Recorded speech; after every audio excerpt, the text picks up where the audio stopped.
Jadi aku buat video ini bukan untuk ngajarin siapapun ya, disclaimer di sini aku lagi belajar ya kan. Dan aku belajar sangat berdarah-darah anjir. What the fuck. Jadi guys, kalau kemarin aku bilang kalau IHSG bakal hijau. Iya beneran hijau. Di awal pasar ya, di awal perdagangan itu udah sempet hijau berapa persen nih? Kayak kalau nggak salah ya hampir 1% lah hijaunya. Tapi ternyata guys, ternyata IHSG di sore ya akhir sesi satu sampai sekarang itu turun drastis. Outflow masih banyak banget. Kok bisa tahu? Nggak tahu, Mbak. Kira-kira aja sih. Jujur aku masih kira-kira. Nah, mungkin ini masih dampak dari pengumuman MSCI tadi bagus sih guys. Kayak kita langsung bahas MSCI aja. Oke, sebelum itu kita cek dolar dulu ya. Dolar Indonesia bentar lagi breakout ke 16.000 lagi nih guys. Udah mau tembus 18.000 lagi ya. Yang ya berdarah-darah sih. Ya apa, manfaatin cari cuan yang nyarinya dari dolar lah. Kayak misalnya YouTube ya kan, atau main FB Pro atau apapun itu, atau cari klien kalau punya skill, cari klien di luar negeri, itu udah cuan banyak banget guys. Oke, oke. Pertama kita cek struktur dulu ya sebelum nanti ke rilis MSCI dan kira-kira dampaknya apa. Ini kalau kita ini kan hari ini apa namanya, pengumuman ya tadi pagi itu. Ini sempat naik guys, sempat hijau. Iya kan sempat hijau di awal perdagangan. Ini sempat hijau sedikit banget, berapa persen ini nggak tahu berapa persen ya. 50%. Tapi turunnya sampai 3% anjay. What the fuck lah. Ya, SK turunnya sampai 3% itu dalam banget. Nah, jadi kalau ngelihat struktur market yang kayak gini dan bahkan pengumuman press release MSCI yang bilang kalau hari ini kalau market Indonesia itu masih stay di emerging market tapi outflow masih sangat tinggi seperti ini, itu kemungkinan masih akan turun lagi guys ya. Kemungkinan ya kalau kita pakai pola ini ya. Biasanya itu bener guys, ini namanya technical analysis. Ini namanya technical analysis. Tuh, ini kemarin bener. Ini area support nabrak terus akhirnya turun, ya kan? Nah, dia mau ke area Fibonacci terus balik atau bablas kita nggak tahu, tunggu aja sih. Tapi yang jelas dari hasil kita masuk ke MSCI-nya. Press release MSCI kemarin tadi pagi itu rilis rebalancing, bukan rebalancing, tapi market classification review ya. Itu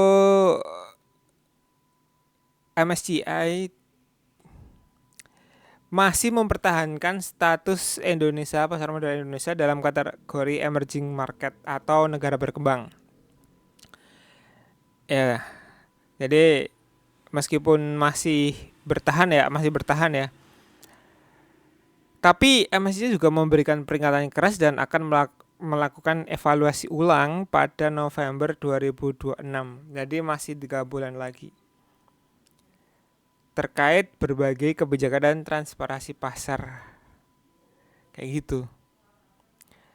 Nah, ini berikut inti rilisnya itu status dipertahankan, ancaman penurunan kelas. Jadi nanti kalau masih jelek ya kan, ya maksudnya kebijakan-kebijakan di pasar modal Indonesia itu masih jelek, masih tidak sesuai standar MSCI, itu ada kemungkinan untuk diturunkan di November mendatang karena itu sudah tertulis di ancaman gitu. Nah, untuk tanggapan OJK menyambut baik keputusan ini dan menyatakan akan terus mengakselerasi agenda reformasi pasar modal domestik. meskipun pengakuan dari MLF bukanlah tujuan akhir mereka.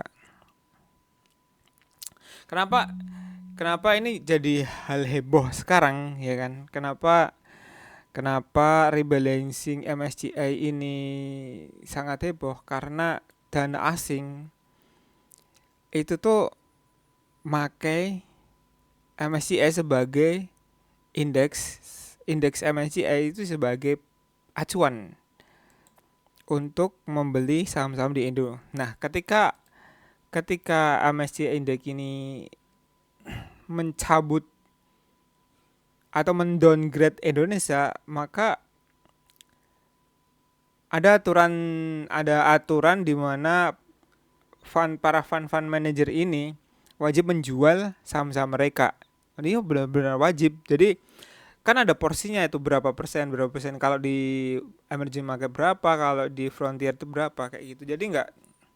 Jadi ada yang wajib menjual kayak gitu loh. Jadi asing tuh pada kabur gitu. Kalau belum ada, jadi investor global itu belum mau invest lagi kalau belum ada kepastian eh, gimana kepastian hukum lah, kepastian di pasar modal. Nah, salah satu yang disoroti kemarin itu adalah mengenai free float. Free float itu adalah saham yang beredar, ya kan? Saham yang beredar di masyarakat. Kenapa kok itu penting? Karena free float yang kecil itu gampang digoreng. Kayak misal ya, banyak saham-sahamnya Pak PP itu free floatnya kecil, bahkan ada yang cuma 7%. Dulu ya, kemarin ada yang 7% kayak gitu. Itu kan gampang digoreng ya, Kak. CDIA. Kalau dulu CDIA itu cuma berapa? 10%. Nah, 10% itu pun itu ada yang bilang kalau kemarin itu sebagian itu dimiliki oleh institusi gitu, jadi anonimus. Ya pokoknya ada yang ya istilahnya market maker ya, ada yang kayak gitu sih. Itu makanya asing tuh nggak suka yang ibarat kata manipulasi harga kayak gitu. Kayak gitu guys ceritanya. Jadi ngambek lah, ibaratnya asing ngambek karena nggak bisa. Nah, free float CDA itu masih 9%. Jadi kayaknya dulu kecil ya. 9%, 7%, enggak 9%, 10% kayaknya. Nah, sekarang aturan yang di setelah drama MSCI itu dirubah jadi 15% minimal. Minimal 15%. Itu CDIA. Kayaknya TPIA juga udah mulai ini ya, buang free float ya. Buang barang untuk dapetin free float 15. Nah, ini kayaknya TPIA, kata beberapa analis ini ngejar MSCI. Coba kita oh masih belum. Masih belum, guys. Masih 10%. Oke, itu beberapa hal yang terjadi di market hari ini. Nah, satu rilis MSCI itu masih nunggu sampai November, jadi asing masih belum tahu ini marketnya mau kayak gimana. Terus kalau dari struktur ini ada kemungkinan sih kalau nggak belum ada good news baru ya kan, good news baru itu bisa nyampe di harga 5.400-an kemungkinan loh. Ini cuman kemungkinan doang. Kalau nyampe sini ya nggak apa mau gimana lagi, Cok. Ikuti aja. Ikuti aja alurnya. Dan untuk update Goto, karena gue juga punya barang di Goto ya, nyangkut. Untuk Goto nggak ada update ya. Untuk Goto ya, Goto itu Goto apa namanya? Goto rilis Goto 8%. Wah, laptopku panas jir. Nah, Gojek resmi mengumumkan penurunan potongan komisi 8% pada 1 Juli. Berarti besok udah resmi. Dan ini juga akan sangat berpengaruh untuk saham ini, guys. Ya udah. Ngendog deh. Duitku ngendog di sini. Gue kira bakal bagus, ternyata enggak, guys. Ya sudah.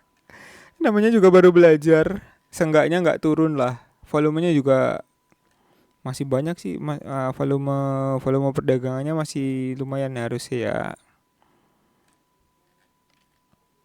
Oke, itu aja karena laptopku sekarang udah panas banget guys, mau meledak rasanya, nggak tahu nih kenapa. Thank you, semoga cuan lah ya.